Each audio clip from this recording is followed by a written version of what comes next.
Thank you very much indeed. Hello, I'm Alexander Armstrong, and welcome to Pointless, the quiz show that puts obscure knowledge to the test. Let's meet today's players.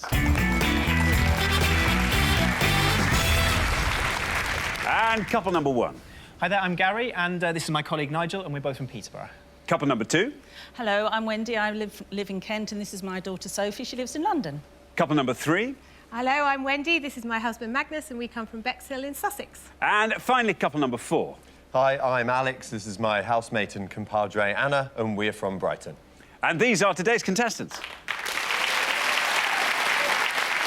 Thanks, all of you. We'll find out more about you throughout the show as it goes along. So that just leaves one more person for me to introduce. All of your answers are on the tip of his tongue. A forked 10-foot tongue that's currently rolled up in his mouth. It's my pointless friend. It's Richard. Hiya. Hi, everybody. Hiya.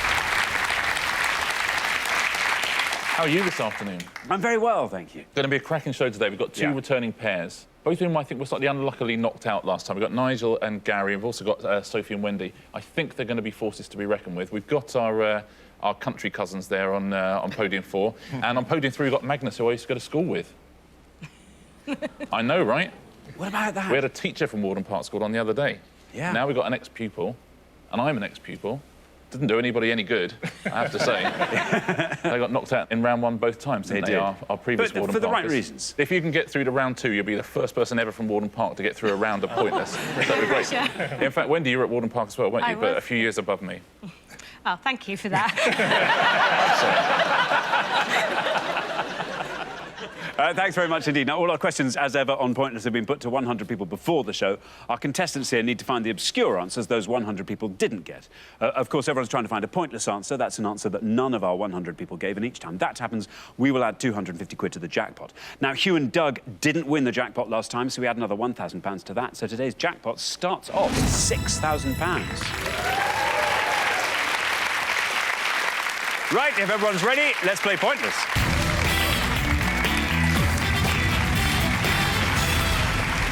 OK, in this first round, I'll take an answer from each of you, but there is to be no conferring. And at the end of the round, whichever pair has the highest score will, I'm afraid, be heading home. OK, our first category today is people.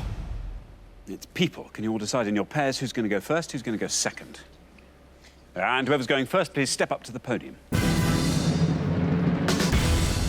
OK, and the question concerns famous Pats. Famous Pats, Richard. On each pass, we're going to show you descriptions of 7 people whose name is Pat or could be shortened to Pat. You just have to tell us who they are, please. There's going to be 14 in all to have a go at home, so very best of luck. Thanks very much indeed. OK, so we're looking for the famous Pats described by these clues. And here's our first board of 7.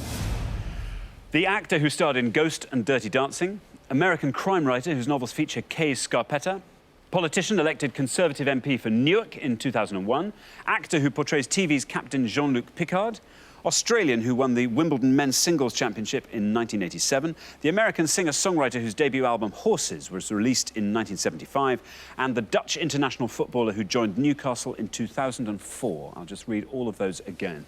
The actor who starred in Ghost and Dirty Dancing, American crime writer whose novels feature Kay Scarpetta, the politician elected Conservative MP for Newark in 2001, the actor who portrays TV's Captain Jean-Luc Picard, Australian who won the Wimbledon Men's Singles Championship in 1987, the American singer-songwriter whose debut album Horses was released in 1975, and the Dutch international footballer who joined Newcastle in 2004. There we are. 7 famous Pats. Gary, everyone drew lots for the show. You and Nigel are going to go first. Gary, welcome back. Thank you. Remind us what you do. We both work for the shopping channel, Ideal World and Crate & Craft. Good stuff. So obviously nice to be in a different studio today. Yeah, it's a very different environment. How do you find it here? Is it a bit more relaxed? A little bit more, yeah. It's live TV, what we do. So obviously it's quite high pressure. Whoa, whoa, whoa, whoa. Is this not live? Why has no one told me that before?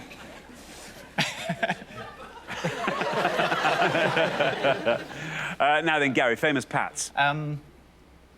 I don't want to go for one that's going to put me in jeopardy too early, so I'm going to play for the Wimbledon Men's Singles Championship, and I think that's Pat Cash. Pat Cash, says Gary. Let's see if Pat Cash is right, and if it is, let's see how many of our 100 people said Pat Cash.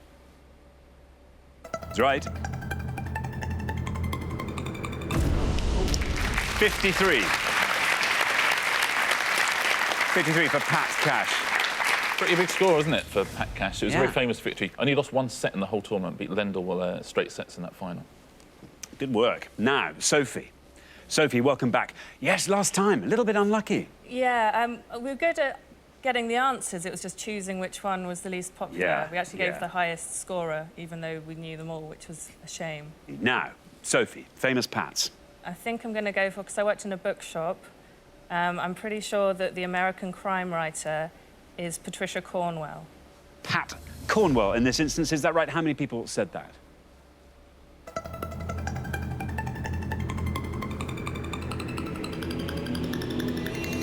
"17." Very well done indeed. Good score.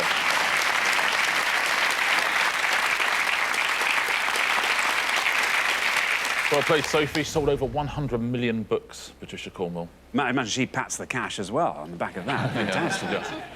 Thanks very much indeed. Now, Wendy G. It's great having two Wendys, It's amazing. isn't it? I think this is a first for We're us. bi-Wendied. What about that? Fantastic. Wendy, welcome. Great to have you here up from Sussex. What do you do? I work for an education charity. And in your spare time, Wendy, what do you do? I sing with a singing group. I sing with a group of 4 other women, and we also have someone who plays piano, so we sing and dance at the same time. And who choreographs it? 2 of the other people in the group, I'm not the That, I'm going to dancer. be honest, I think that sounds brave. Brave and silly. No, it sounds fun. Anyway, famous Pats. Yeah, Do you know all of them? no. I know the one I'm going to give, and I'm sure it's the biggest answer, but having a mental block on the others. So I'll go for the actor who starred in Ghost and Dirty Dancing, which is Patrick Swayze. Patrick Swayze, says Wendy. Let's see if that's right. And if it is, let's see how many of our 100 people said Patrick Swayze. Well, it's right. 50. Oh, good Lord. 89. 89. Not surprised. Wow. That's a big score for Isn't Patrick it? Swayze, isn't it? Yeah. A lot of people remember him. Alex. Hello. Alex, welcome. Another Sussex couple there. Alex, what do you do? I am an English language teacher for foreign students, and I'm also a musician. What sort of musician are you? Well, I play guitar. I've played guitar for a long time. Yeah. And played in my own bands and, you know, the odd wedding band, but I've just started singing, actually. What kind of music, Alex? What kind of music do you sing? What kind of music? Anna? I think they sound a bit sort of like post-punky, like Talking Heads, sort of squeezy, kind of, that sort of... Much easier to have Anna to do this for me. OK, good. Now then, listen, Alex, you're the last person to have this board. You can fill in all the blanks for us. The actor who portrays Jean-Luc Picard, I do know. Patrick Stewart. Not sure about the international footballer. My other housemate, Mike, is in the audience, who's a massive Newcastle supporter, so he's probably going to be smacking his hand against his head right now. But I'm going to go for the American singer-songwriter whose debut album, Horses, was released in 1975, and that's Patti Smith. Patti Smith, says Alex. Patti Smith. Let's see if that's right. And if it is, let's see how many of our 100 people said Patti Smith. Absolutely right. Well, 17's our lowest score so far. You passed that down to 8. Very well done, Alex. That'll do it. 8 for Patti Smith. Well played, Alex. I wouldn't let you back into Brighton, though, if you didn't know that one. Again, absolutely. The actor is Patrick Stewart. You were right about that. Would have scored you 37 points. Mike, can you tell us the footballer? Actually, he can't. Actually, he can't. It was Patrick Kluivert was the guy we're looking for there. 3 points would have scored you the Dutch international. And the politician, elected Conservative MP for Newark, very well done if you said Patrick Mercer, because that was a pointless answer. Thanks very much indeed. Well, we're halfway through the round, so let's take a look at those scores. They are as follows. 8 for Alex and Anna at the end there. Very well done, Alex. That was a great score there. Puts you in a pretty strong position at this stage. Then up to 17, where we find Sophie and Wendy J. Up to 53, where we find Gary and Nigel. Then up to 89, Wendy G and Magnus. So, Magnus, we need some good patting here from you in the next pass. Best of luck with that. We're going to come back down the line now. Can the second players please take their places at the podium? OK, let's put 7 more Pats up on the board, and here they are. We have got the American author of Strangers on a Train, DJ and former presenter of children's TV show Funhouse, actor who portrays McDreamy in Grey's Anatomy, French international footballer who replaced Tony Adams as Arsenal captain, astronomer who presented the sky at night for over 50 years, lead singer of Fall Out Boy, and the actor who portrays John Steed in the Avengers TV series. I'll read those one last time. American author of Strangers on a Train, DJ and former presenter of children's TV show Funhouse, actor who portrays McDreamy in Grey's Anatomy, French international footballer who replaced Tony Adams as Arsenal captain, astronomer who presented the sky at night for over 50 years, lead singer of Fall Out Boy, and the actor who portrays John Steed in the Avengers TV series. There we are. Anna, 7 pats there Hi. for you. Anna, welcome to Pointless. Good to have you here. What do you do, Anna? I'm a DJ and a trainee accountant. A DJ and trainee accountant? Yes, I DJ by night and a trainee accountant by day. Oh, you should mix it up. Do it the other way around. Much more fun. Any other things you like getting up to down there? I like to cook a lot. Like to cook big meals for lots of people. Good. Good stuff. Now then, Anna, there we are. You're on 8, by the way. The high Yes, score is on I 89 know. and Magnus I'm and about Wendy to G. ruin this, I think. If you can score 80 or less, you're in round 2. OK. Well, I have got a massive brain blank at loads of them, but I'm going to go for the French international footballer. That's Patrick Vieira. Patrick Vieira says, Anna, Patrick Vieira. Here comes your red line. If you get below that with Patrick Vieira, you're in round 2. Let's find out if it's right. Let's find out how many people said it.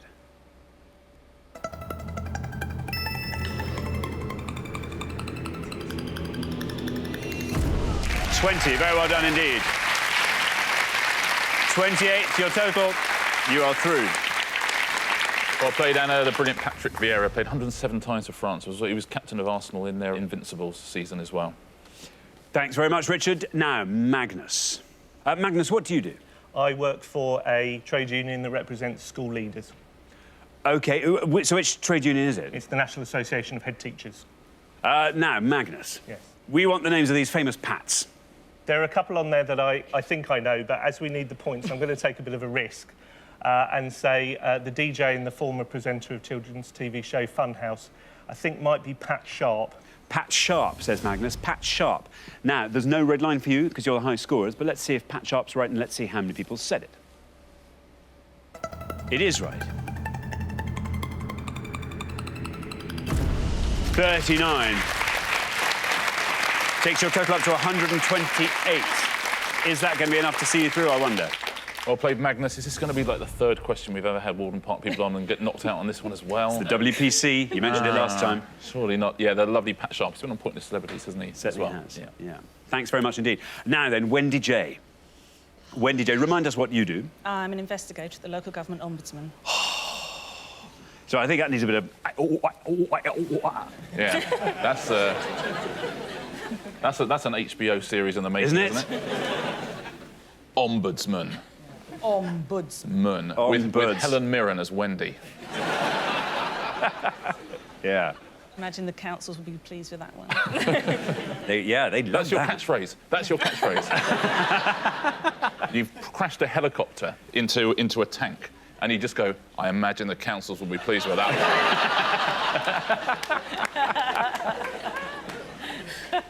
Yeah. Oh, my. Oh, Wendy J. Anyway, listen, you're through to the next round. That's what we do with ombudsmen. I can't tell you just how relieved I am for you to say those words. Well, there we are. Because I'm really struggling with this. I know a couple of answers, and I know their first names are Pat. But I think that the actor who plays John Steed is Patrick McGoohan, or Googan. Which one of those do you want to go for? You choose. What are you going to go for, Wendy? McGoogan. No, G. I'm going to put a gun in it. McGoogan. Patrick McGoogan. Pat McGoogan. You wouldn't want to be called that, would you? There's no red line for you, I'm afraid. No, for the good reason. You're already through. Yes, I know. So, let's see if Pat McGoogan's right. No, bad luck. Bad luck. Couldn't matter less, though. That Sorry, 100 Patrick. points takes your total up to 117. You're still through. I'll give you the correct answer at the end of the pass. Now, Nigel. Hello. Nigel, welcome back. Yes, last time it was Gary in a yellow jumper. Today it is you in a... What is that, a hibiscus on there? Yeah, I think so. Hibiscus and a swordfish and a leaf, those, you know... Yeah, we've got all of those in our together. garden, certainly, Yeah. yes. Now, Nigel, this is exciting. You have to score 74 or less if you're to remain with us. So who are these famous Pats? OK, lead singer of Fall Out Boy, haven't got a clue. The astronomer who presented the sky at night is Patrick Moore. The actor who portrays McDreamy, I don't know, I've got Patrick Dempsey in my mind, but I don't know whether that's right. But I'm going to go for the actor who portrays John Steed, because The Avengers was one of my favourite shows, or still is one of my favourite shows, and that's Patrick Macnee. Patrick Macnee. Pat Macnee. Bowler hat. Yeah. There is your red line. If Patrick Macnee gets you below that red line, you are into round 2. Let's find out, is it right? And if it is, let's see how many people said it. Absolutely right, very well done. And through you go to round 2. Still going down, well done, 32. 85 is your total. Well played, Nigel. Good answer, safely through to the next round. Yeah, Wendy, you were thinking of Patrick McGowan, who was in The Prisoner. Yeah. But similar vintage. Now, Nigel, you were absolutely right about Grey's Anatomy as well. It was Patrick Dempsey. Yeah, I would have scored you 8 points. Would have been a terrific answer. I wasn't sure. The author of Strangers on a Train. She also wrote the Ripley books. The wonderful Patricia Highsmith. Would have scored you 1 point. Terrific answer if you said that. The astronomer was Patrick Moore. You're right about that. Big scorer, though, 79 points. And the lead singer of Fall Out Boy is Patrick Stump. And that's a pointless answer, so very well done if you said that. I like Fall Out Boy. Good stuff. Well, thanks very much indeed. So at the end of our first round, I'm at the curse of Wooden Park once again. I can't believe it. Well, you've been ill-served by Pats, but I'm pretty sure when you come back, we'll serve something up better for you. That'll see you further through the game. Anyway, thanks very much for playing, Magnus and Wendy. We'll look forward to seeing you next time. Thank you. Good luck. But for the remaining 3 pairs, it's now time for round 2.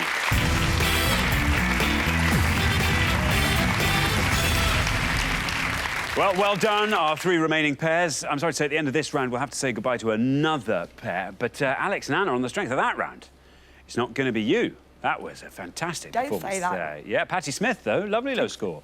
Nigel and Gary, welcome to round 2. Thank you. It's good This to is be what here. it's like. Yeah, and Sophie and Wendy, obviously Patrick McGoogan, you wouldn't have taken that punt if you didn't know you were already through. I think this is going to be very exciting. Best of luck to all 3 pairs. Our category for round 2 is Shakespeare. Shakespeare, traditionally a topic that always does well on Pointless. Can you all decide in your pairs who's going to go first, who's going to go second? And whoever's going first, please step up to the podium. We gave 100 people 100 seconds to name as many Shakespeare title characters as they could.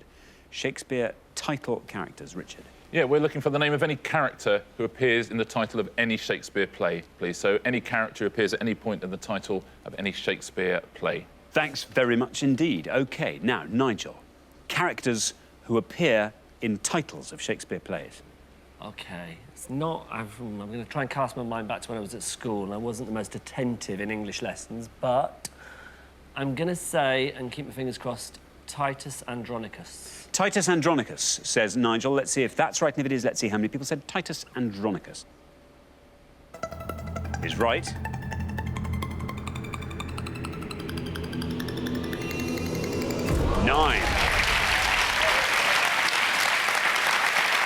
Nine for Titus Andronicus. Very good start, Nigel. Well done. Yeah, we'd have accepted just Titus as well. It's just whatever the name is. I like to give it all. That was the subheading of Titus Andronicus. Yeah. Thanks very much. Now, Sophie, we're looking for the name that appears in any title of at least one Shakespeare play. There's one which I think would be a good low-scoring play generally, and I'm about 70% sure that it's a character and not just some sort of word. I don't know the actual play. Coriolanus. Coriolanus, says Sophie. How many of our 100 people said Coriolanus? Good answer. Now, 9 is our low score at the moment. Coriolanus, 11.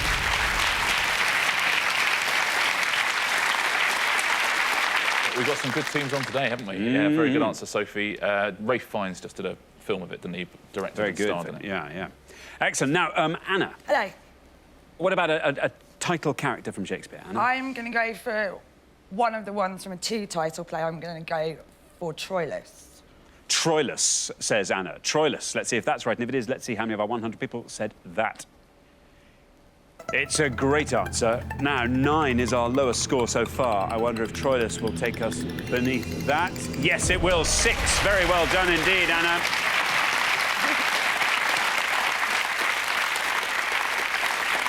6. Very well played again. Terrific work, Anna. Look at those scores for first round. Very impressive on a Shakespeare round, isn't it?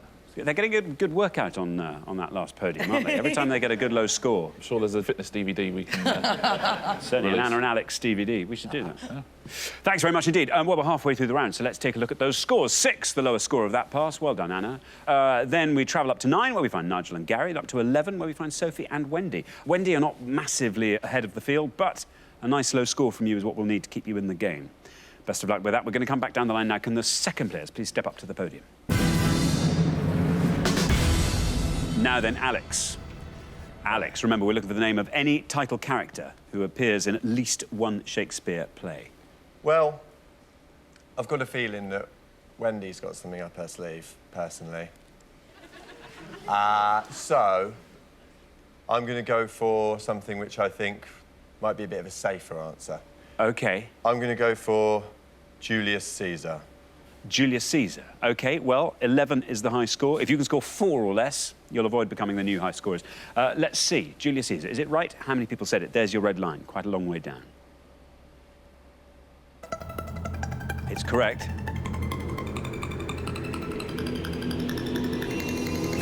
15.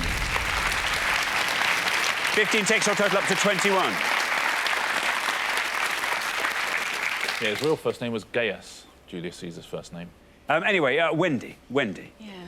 Wendy, Alex thought you had something up your sleeve. Yes. Who's wrong? If you can score 9 or less, you're in the head-to-head. I think I'm going to go King Lear. King Lear, says Wendy. OK, King Lear. Here's your red line. Again, quite low. But let's see how far down the column King Lear can take you. That's right.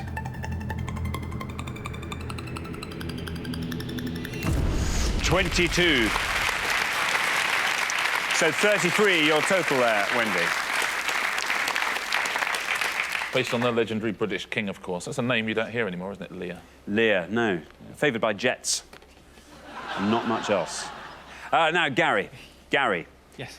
You're on 9. The high scorers at the moment are Wendy and Sophie on 33. 23 or less gets you into the head-to-head. So we want any name from the title of a Shakespeare play. I'm so pleased that the two other teams didn't steal my answer because Anna said Troilus and I'd already thought of Cressida from Troilus and Cressida. I did wonder why nobody picked up on Cressida. So I'm so relieved because I couldn't think of anything else that I thought would be as good. So I'm going to go for Cressida. Go for Cressida. There's your red line. If you get below that red line with Cressida, you're in the next round. It's right. Very well done, you're through. 5, there you are. And Cressida, 1 point less than Troilus. Scores you 5, takes your total up to 14. Very well done. Well played, Gary. Let's take a look. There's no pointless answers at all. Have you got a good answer for this? I'd have gone Cymbeline, safe answer. Cymbeline would have scored you 2 points. King John. John would have scored you 5 points. Okay. But the best answer, scoring 1 point, would have been Heracles. Ah, yes. 1 point there. Cymbeline with 2. Timon of Athens would have scored you 3. Cleopatra for 7. Antony would have scored you 8. Othello would have scored you 24. Richard would have scored you 26.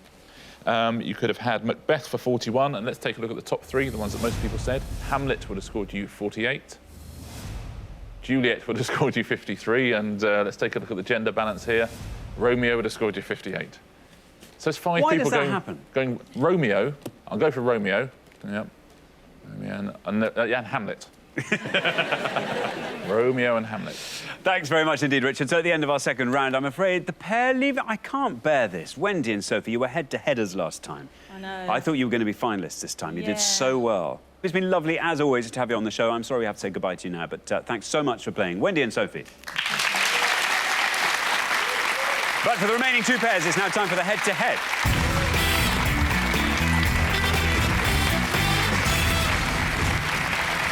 Congratulations, Alex and Anna, Nigel and Gary. You're now 1 step closer to the final and a chance to play for our jackpot, which currently stands at £6,000. Now, we have to decide who's going to play for that money, and to do that, you're now going to go head-to-head. Now, the difference is you're now allowed to confer, and the first pair to win 2 questions will be playing for that jackpot. I think this is going to be extremely exciting and very close. Best of luck to both pairs. Let's play the head-to-head.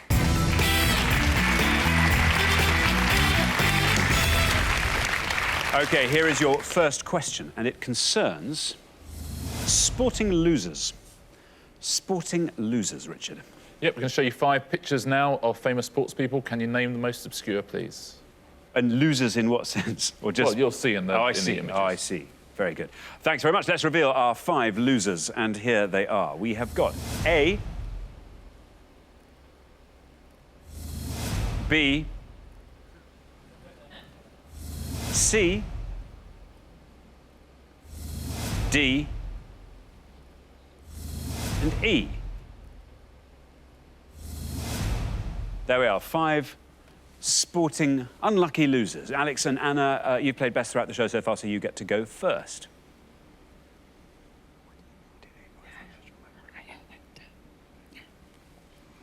We'd like to go for A, Beth Tweddle. A, Beth Tweddle, say Alex and Anna. Beth Tweddle. Now, Nigel and Gary, that board is all yours. Talk us through it and fill in all the blanks if you can. Oh, that we could. B is obviously Eddie the Eagle Edwards, isn't it? D is John McEnroe. C, is it Ronnie? It's Ronnie O'Sullivan, yeah, the snooker player. I can't put a name to A, but Beth Tweddle is British, so I don't think it's her. That's an American flag on her uniform. Is it? Yeah. So I think we should go for Ronnie. C. I'm happy to do that. OK, Ronnie O'Sullivan for picture C, please. OK, you're going to say Ronnie O'Sullivan for C. So we have Beth Tweddle from Alex and Anna. Let's see if that's right. If it is, let's see how many people said it. It is wrong, as Gary suspected. Which means, Nigel and Gary, you merely have to be correct with Ronnie O'Sullivan and you will win this question. Let's see if you are correct. Let's see for fun how many people said Ronnie O'Sullivan. He's right, of course. 48. Very well reasoned there, Gary. Very observant. Nigel and Gary, that means after one question, you're up 1-0. Well played, Gary. Yeah, it's Ronnie O'Sullivan losing to James Wattenaar, losing 5-0 there in that picture. Now, A, you're quite right, it's American, so it wasn't Beth Tweddle. It's actually Michaela Maroney. It's a pointless answer. It's up there because that face became very famous as all over the internet, her not impressed face. She's got a silver medal there. Literally just lost out on the gold medal. Let's take a look at B. It is, of course, Eddie the Eagle Edwards, 79 points. D, losing in the Wimbledon final to Jimmy Connors, John McEnroe, would have scored 83 points. And E is Eric Musambani, or Eric the Eel, and would have scored you 5 points. Thanks very much indeed, Richard. So here comes your second question. Alex and Anna, you have to win this one to stay in the game. It concerns China. China, Richard. We're going to give you 5 clues now to facts about China. You just have to give us the most obscure answer. Good luck. OK, let's reveal our 5 China facts, and here they are. The decade in which the People's Republic of China was founded, the name of its largest city by population, the most spoken Chinese language in China, the name of its capital city, and their position in the 2012 Olympics medal table. I'll read those all one last time. The decade in which the People's Republic of China was founded, the name of its largest city by population, the most spoken Chinese language in China, the name of its capital city, and their position in the 2012 Olympics medal table. There we are, 5 clues to facts about China. Nigel and Gary, you will go first. Should we go for the language? Or... I think that's our better one of the 2, yeah. I'm quite happy to go for that. OK, yeah, the most spoken Chinese language in China, Mandarin. Mandarin, say Nigel and Gary. Mandarin. Now, Alex and Anna, that board is all yours. Talk us through it. I think the largest city by population is either Hong Kong or Shanghai. The capital city, I think, is Beijing. And I believe their position in the 2012 Olympics medal table was either first or second, so I've got a couple of choices to make here. Let's go for the name of its largest city by population. Largest city by population, I think we're going to go for Shanghai. Shanghai, say Alex and Anna, is the largest city by population. So we have Mandarin versus Shanghai. Mandarin, say Nigel and Gary. Let's see if that's right, and if it is, let's see how many people said that is right. 54 for Mandarin. Well, it's right. It has that in its favour, whereas Alex and Anna have taken a bit of a punt there. Shanghai, is that right? And if it is, how many people said it? It is right. Very well done. And it beats Mandarin. Well played, 18. Back in the game, Alex and Anna. After 2 questions, it's 1-1. Mandarin's the biggest answer on the board there, surprisingly, even more than the capital. The capital, of course, is Beijing, but would only have scored you 45 points, amazingly. Now, the decade in which the People's Republic of China was founded in 1949 by Mao Zedong, would have scored you 20 points if you said the 1940s. And the position in the 2012 medals table, it was first or second. What would you have gone for if you'd... I'd have gone for second. You'd have been right, yeah. The USA were first, China was second. Would have scored you 29 points. Thanks very much indeed. OK, so here comes the decider. Best of luck to both pairs. Whoever wins this goes through to the final to play for that jackpot. It concerns songs with items of clothing in their titles. Songs with items of clothing in their titles. Richard. Yeah, in fact, songs with items of clothing not in their titles. We're going to give you the titles of the 5 songs, but we've missed out that item of clothing on each one. Can you fill it in, please? Best of luck. OK, so let's reveal our 5 songs that have taken off their clothes. And here they are. Baggy Blank, Madness, 1980. Red Blank, Alvin Stardust, 1974. Blank Song, Cisco, 2000. Take Your Blank Off, The Cheeky Girls, 2003. And Itsy Bitsy Teeny Weeny Yellow Polka Dot Blank, Bomballerina, featuring Timmy Mallet, 1990. I'll read those again one last time. Baggy Blank, Madness, 1980. Red Blank, Alvin Stardust, 1974. Blank Song, Cisco, 2000. Take Your Blank Off, The Cheeky Girls, 2003. And Itsy Bitsy Teeny Weeny Yellow Polka Dot Blank, Bomballerina, featuring Timmy Mallet, 1990. There we are, 5 songs, missing bits of clothes. Now, Alex and Anna will go first. It's just trying to pick which one to go for. But, yeah. Go on. I think we're going to go for the Thong Song by Cisco. OK, Thong Song, say Alex and Anna. Nigel and Gary, that board is all yours. OK. Madness is baggy trousers. The bottom one is bikini, but I'm kind of hoping that we might be one of the few people in the world that might know the answer to the Cheeky Girls one. I seem to remember, and I don't know why, it's in the bowels of my mind somewhere, that it was called Take Your Shoes Off, but I don't know why. So fingers crossed. From the bowels of your mind? Yeah. Those Romanian twins are there in my mind somewhere, so I'm hoping that it's Take Your Shoes Off. Take Your Shoes Off, say Nigel and Gary. So we have Thong Song and Take Your Shoes Off. Alex and Anna said Thong Song. Let's see if that's right. Let's see how many people said Thong. It's right.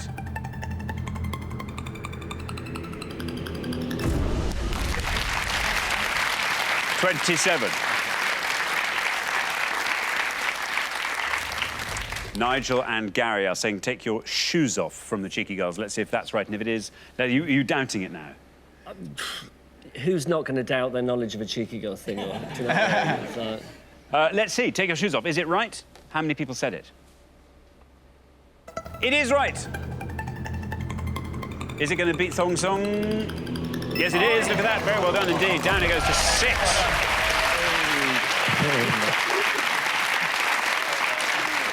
Which means, Nigel and Gary, very well done. After 3 questions, you are through to the final 2-1. Very well played, Nigel. Yeah, number 3 Loving hits. those cheeky girls. Now, the top one is baggy trousers, of course. What do you think that would have scored? 87. 92. 92 points. Alvin Stardust is red dress. And it's a good score of 17. And this other one, what do you think that would have scored? It's teeny weeny yellow polka dot bikini would have scored 87. 100. Really? What about that? Points. One of those very rare occasions. Yeah. Thank you very much indeed. Well, I knew this was going to be very hard fought, and I knew it was going to be close, and it was going to come down to the wire, and so it did. Thong Song versus the Cheeky Girls. But very well done, Nigel and Gary, going through. Alex and Anna, it means we have to say goodbye to you. You've done so well throughout this show. It all bodes very well for the next time we see you. We'll look forward to that very much indeed. But thanks so much for playing. Alex and Anna, great contestants. But for Nigel and Gary, it's now time for our pointless final. Congratulations, Nigel and Gary. You've seen off all the competition and you've won our coveted Pointless trophy.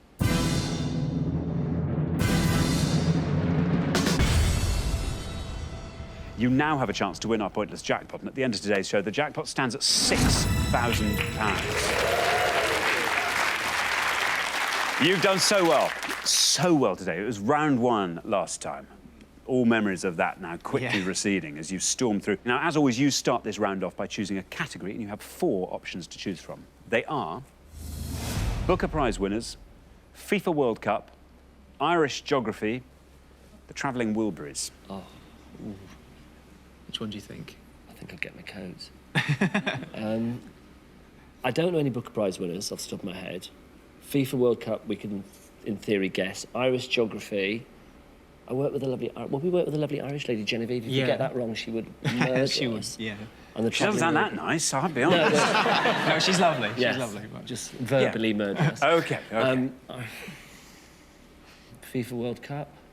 I think, yeah, Irish geography is quite specific. I think maybe FIFA World Cup is a bit more broad. We might have better odds. Yeah. I've got a trophy, I'm happy. I don't mind. So, FIFA World Cup. OK, World Cup. We'll try the World Cup, Simon.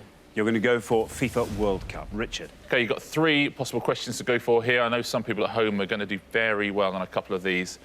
Can you give us an answer from any of these, please? We're looking for any stadium that hosted a match during the 1966 World Cup. We are looking for the name of any World Cup winning coach or manager from 1966 all the way through to 2010, so anyone who managed or coached a World Cup winning team, or any winner of the Golden Boot, the Golden Shoe it used to be, in any World Cup, please. So any 1966 World Cup stadia, any World Cup winning coach or manager since 1966, or any Golden Boot or Shoe winner at any World Cup tournament. Best of luck in the studio, very best of luck at home as well. There's a few pointless answers out there. Thanks very much indeed. Now, as always, you've got up to a minute to come up with 3 answers, and to win that jackpot of £6,000, you just have to find a pointless answer. Now, the answers you give can come from any of those categories. It can be all 3 from one category, 1 from each, entirely up to you. Are you ready? Yes, we're ready. OK, let's put 60 seconds on the clock. There they are. Your time starts now. OK. OK, so 1966 was... We could name stadia. It's England. Yes, so it's got to be obviously over here. we don't want Wembley. Perhaps... So all I know is Villa Park, and I have no idea about whether they win the World Cup. Yeah, I think Old Trafford probably wasn't involved. Golden Boot and Shoe winners, is that like man of the match for the entire tournament? Who scores the most goals, I think. OK, so... I'm thinking of like Roberto Baggio from Italy in the 90s. Sounds good. Name rings a bell. Pele, I don't know. If he won it, he's going to be a big answer, I would imagine. Yeah, I'd imagine so.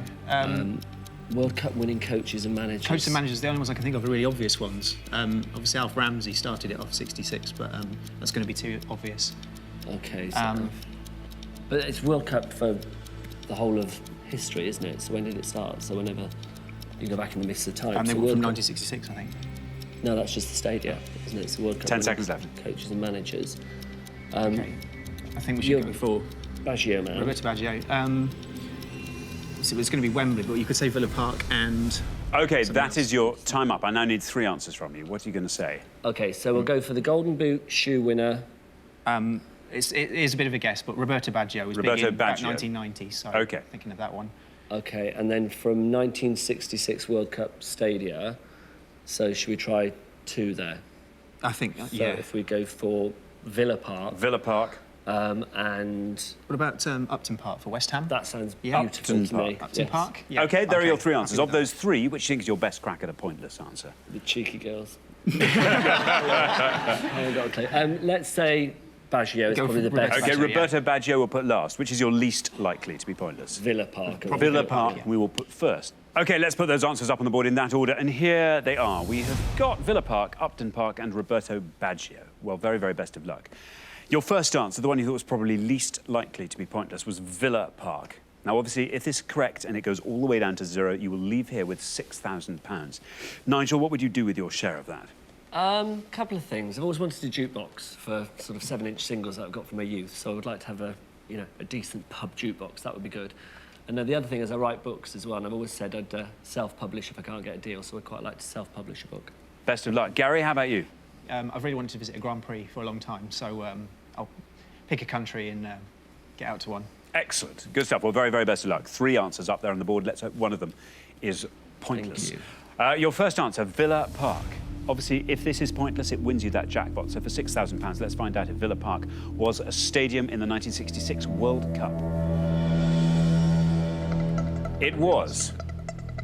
OK, down it goes. If this goes all the way down to 0, as I say, you leave here with £6,000. It's taking us pretty confidently down through the 20s, down through the teens, still going down. So, 9. Not a bad first answer. 9. Great score. It's a shocker. What do you mean a shocker? It's a great first score. I know, it's just shocked that it's correct. Oh, I see a shock. I see what you mean. I mean, obviously, it's not pointless, so it won't win you that jackpot. But it was correct. Your second answer may, though. Again, if it's pointless, it wins you the jackpot. So for £6,000, let's find out if Upton Park was a stadium in the '66 World Cup. No, bad luck. Bad luck. An incorrect answer there with Upton Park, which means everything is now riding on your third and final answer, Roberto Baggio.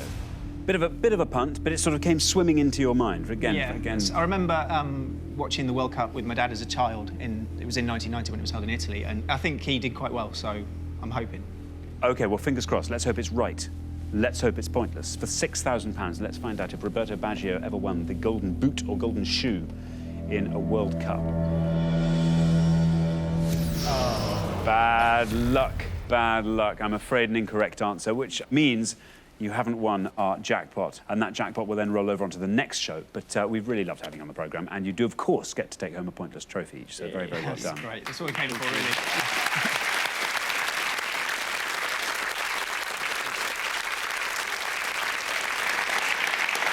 Unlucky gents, absolutely terrific performance today. Well done. A very brave final category to take on as well. The winner of the Golden Boot in 1990, it wasn't Italian. It was Toto Schillaci. Oh. As I suspect some people at home would have known. Would have scored 2 points, though, Schillaci. Let's take a look at the pointless answers in each of the categories.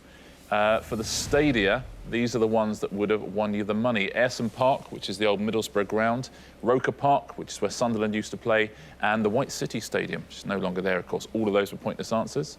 For head coaches, Aimé Jacquet, the French coach from 1998, would have been a pointless answer. Carlos Alberto Pereira, the Brazilian. Carlos Bilardo won it with Argentina in 1986. And Marcello Lippi of Italy, also a pointless answer. There's a couple more there as well.